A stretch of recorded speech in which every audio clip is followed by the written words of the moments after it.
ਵਾਹਿਗੁਰੂ ਜੀ ਕਾ ਖਾਲਸਾ ਵਾਹਿਗੁਰੂ ਜੀ ਕੀ ਫਤਿਹ। ਖੋਜ ਗੁਰਬਾਣੀ ਵਿੱਚ ਆਪ ਸਭ ਦਾ ਸਵਾਗਤ ਹੈ ਜੀ। ਸਭ ਨੂੰ ਜੀ ਆਇਆਂ ਜੀ। ਆਓ ਅਸੀਂ ਸਾਰੇ ਮਿਲ ਕੇ ਪਹਿਲਾ ਸ਼ਬਦ ਦਾ ਉਚਾਰਨ ਅਤੇ ਉਸ ਤੋਂ ਉਪਰੰਤ ਉਸਦੇ ਅਰਥ ਕਰਾਂਗੇ। ਅੱਜ 165ਵੇਂ ਸ਼ਬਦ ਦੀ ਵਾਰੀ ਹੈ ਜੀ। ਗੌੜੀ ਮਾਲਾ ਪੰਜਵਾਂ, ਮਾਧਿਓ ਹਰ ਹਰ ਹਰ ਮੁਖ ਕਹੀਏ, ਹਮ ਤੇ ਕੁਛ ਨ ਹੋਵੇ ਸੁਆਮੀ, ਜਿਉ ਰਾਖੇ ਤਿਉ ਰਹੀਏ ਰਹਾਓ। ਮਾਧਿਓ ਹਰ ਹਰ ਹਰ ਮੁਖ ਕਹੀਏ, ਹਮ ਤੇ ਕੁਛ ਨ ਹੋਵੇ ਸੁਆਮੀ, ਜਿਉ ਰਾਖਿਓ ਤੋ ਕਹੀਏ ਰਹੀਏ ਰਹਾਓ। ਕਿਆ ਕੁਛ ਕਰੇ ਕੇ ਕਰਨੇ ਹਾਰਾ, ਕਿਆ ਇਸ ਹਾਥ ਵਿਚਾਰੇ, ਜਿਤ ਤੁਮ ਲਾਵੋ ਤਿਸ ਹੀ ਲਾਗਾ, ਪੂਰਨ ਖਸਮ ਹਮਾਰੇ। ਕਿਆ किछ करे इसके करने हारा, क्या इस हाथ विचारे, जित तुम लावो तित ही लागा, पूरन खसम हमारे। करो कृपा सर्ब के दाते, एक रूप लिव लावो, नानक की बेनंती हर पे, अपना नाम जपावो।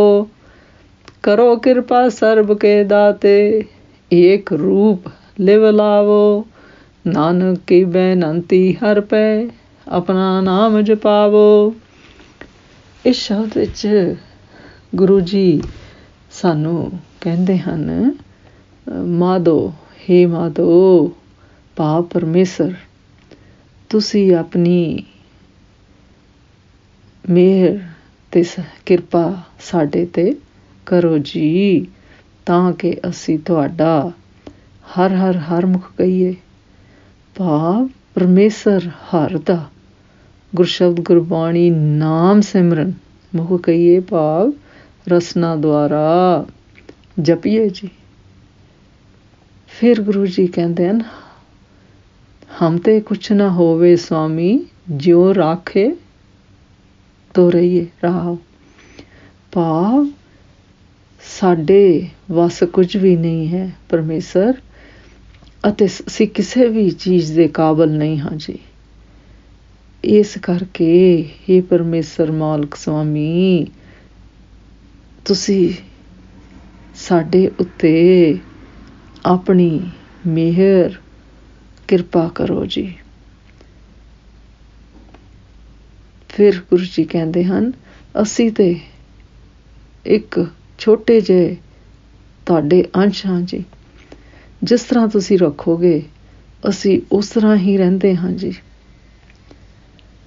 ਭਾਵ ਆਪਣੀ ਮਿਹਰ ਕਿਰਪਾ ਕਰਕੇ ਸਾਨੂੰ ਇਸ ਕਾਬਲ ਬਣਾਓ ਜੀ ਕਿ ਅਸੀਂ ਗੁਰਸ਼ਬਦ ਗੁਰਬਾਣੀ ਨਾਮ ਸਿਮਰਨ ਰੂਪ ਉਸ ਹਰ ਨਾਲ ਜੁੜ ਸਕੀਏ ਜੀ। ਫਿਰ ਗੁਰੂ ਜੀ ਕਹਿੰਦੇ ਹਨ, ਕਿਆ ਕੁਛ ਕਰੇ ਕਿ ਕਰਨੇ ਹਾਰਾ, ਕਿਆ ਇਸ ਹਾਥ ਵਿਚਾਰੇ। ਭਾਵ ਉਹ ਪਰਮੇਸ਼ਰ ਹੀ ਸਭ ਕੁਝ ਕਰਨ ਵਾਲਾ ਹੈ ਜੀ। ਸਾਡੇ ਜੀਵਾਂ ਦੇ ਕੀ ਹੱਥ ਹੈ ਜੀ, ਕੁਝ ਵੀ ਨਹੀਂ ਹੈ ਜੀ।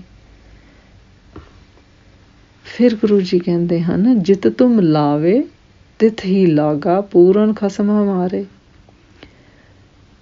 ਭਾਵ ਜਿਸ ਤਰ੍ਹਾਂ ਸਾਨੂੰ ਸਾਡੇ ਪੂਰਨ ਖਸਮ ਹਮਾਰੇ, ਪੂਰਨ ਪਰਮੇਸ਼ਰ ਮਾਧੋ ਨੇ ਸਾਨੂੰ ਰੱਖਣਾ ਹੈ, ਜਿਸ ਹਾਲ ਵਿੱਚ ਹੀ ਸਾਨੂੰ ਰੱਖਣਾ ਹੈ, ਉਸ ਪਾਸੇ ਹੀ ਤੁਸੀਂ ਆਪਣੇ ਮਿਹਰ ਕਿਰਪਾ ਨਾਲ ਸਾਨੂੰ ਲਗਾਉਂਦੇ ਹੋ। ਫਿਰ ਗੁਰੂ ਜੀ ਕਹਿੰਦੇ ਹਨ, ਇਹ ਜੀਵ ਵਿਚਾਰਾ ਕੀ ਕਰਨ ਵਾਲਾ ਹੈ ਜੀ, ਉਹ ਤਾਂ ਉਸੇ ਪਾਸੇ ਹੀ ਲੱਗਾ ਹੋਇਆ ਹੈ ਜੀ, ਜਿਸ ਪਾਸੇ ਤੁਸੀਂ ਉਹਨੂੰ ਲਗਾਉਂਦੇ ਹੋ ਜੀ।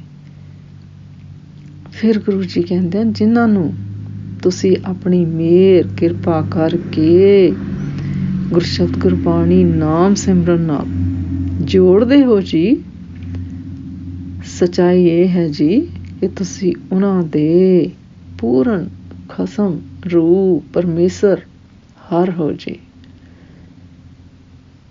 ਫਿਰ ਗੁਰੂ ਜੀ ਕਹਿੰਦੇ ਹਨ,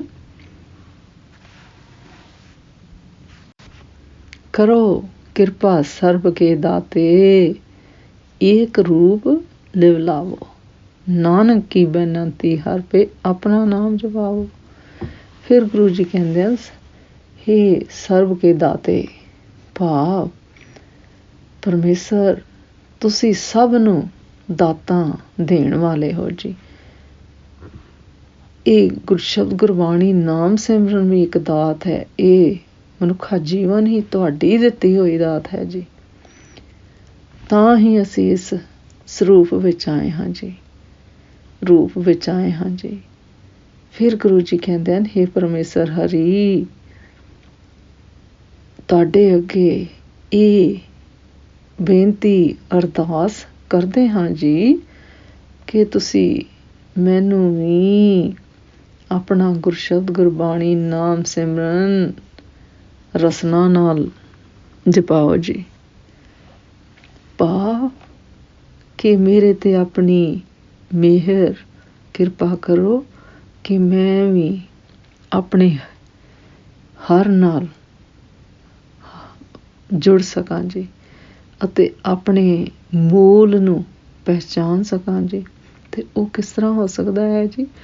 ਉਹ ਤੁਹਾਡੀ ਦਿੱਤੀਆਂ ਦਾਤਾਂ ਗੁਰਸ਼ਬਦ ਗੁਰਬਾਣੀ ਨਾਮ ਸਿਮਰਨ ਦੁਆਰਾ ਹੋ ਸਕਦਾ ਹੈ ਜੀ। ਅਤੇ ਉਸ ਨਾਲ ਫਿਰ ਮੈਨੂੰ ਗੁਰਸ਼ਬਦ ਗੁਰਬਾਣੀ ਨਾਮ ਸਿਮਰਨ ਦੀ ਦਾਤ ਬਖਸ਼ੋ ਜੀ। ਅਤੇ ਮੈਂ ਗੁਰਸ਼ਬਦ ਗੁਰਬਾਣੀ ਨਾਮ ਸਿਮਰਨ ਆਪਣੀ ਰਸਨਾ ਨਾਲ ਜਪਦਾ ਰਹਾਂ ਜੀ। ਇਸ ਸ਼ਬਦ ਦਾ ਸਾਰ ਇਸ ਤਰ੍ਹਾਂ ਕਰੀਏ ਜੀ। ਇਸ ਸ਼ਬਦ ਵਿੱਚ ਗੁਰਸ਼ਬਦ ਗੁਰਬਾਣੀ ਨਾਮ ਸਿਮਰਨ ਦੀ ਮਹੱਤਤਾ ਨੂੰ ਦਰਸਾਇਆ ਗਿਆ ਹੈ ਜੀ। ਫਿਰ ਗੁਰੂ ਜੀ ਕਹਿੰਦੇ ਹਨ, ਅਤੇ ਇਸ ਸ੍ਰਿਸ਼ਟੀ ਦੇ ਸਿਰਜਣਹਾਰ ਮਾਲਕ ਪਰਮੇਸ਼ਰ ਅੱਗੇ ਬੇਨਤੀ ਅਰਦਾਸ ਕੀਤੀ ਗਈ ਹੈ ਜੀ ਕਿ ਹੇ ਪਿਆਰੇ ਪਰਮੇਸ਼ਰ, ਪਰਮੇਸ਼ਰ ਨੂੰ ਮਾਧੋ ਵੀ ਕਿਹਾ ਹੈ, ਖਸਮ ਵੀ ਕਿਹਾ ਹੈ, ਸਵਾਮੀ ਵੀ ਕਿਹਾ ਹੈ, ਕਰਨੀਹਾਰ ਵੀ ਕਿਹਾ ਹੈ ਇਸ ਸ਼ਬਦ ਵਿੱਚ।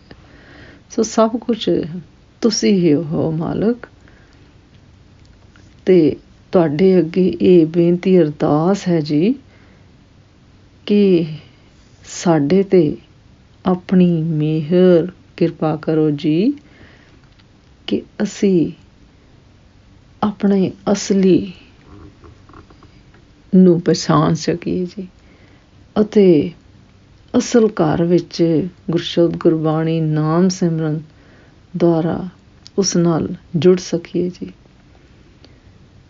ਅਤੇ ਇਸ ਚੀਜ਼ ਦਾ ਸਾਨੂੰ ਧਿਆਨ ਬਖਸ਼ੋ ਜੀ ਅਤੇ ਆਪਣਾ ਗੁਰਸ਼ਬਦ ਗੁਰਬਾਣੀ ਨਾਮ ਸਿਮਰਨ ਰਸਨਾ ਦੁਆਰਾ ਜਪਾਉਂਦੇ ਰਹੋ ਜੀ।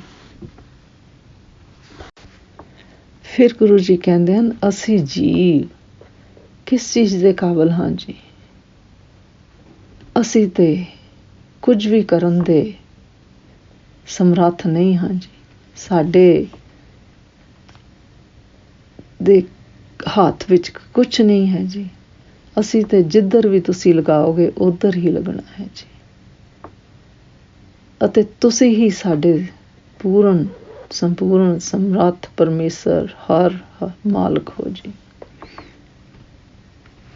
ਅਤੇ ਸਾਨੂੰ ਵੀ ਇੱਕ ਰੂਪ ਉਸ ਪਰਮੇਸ਼ਰ ਮਾਲਕ ਨਾਲ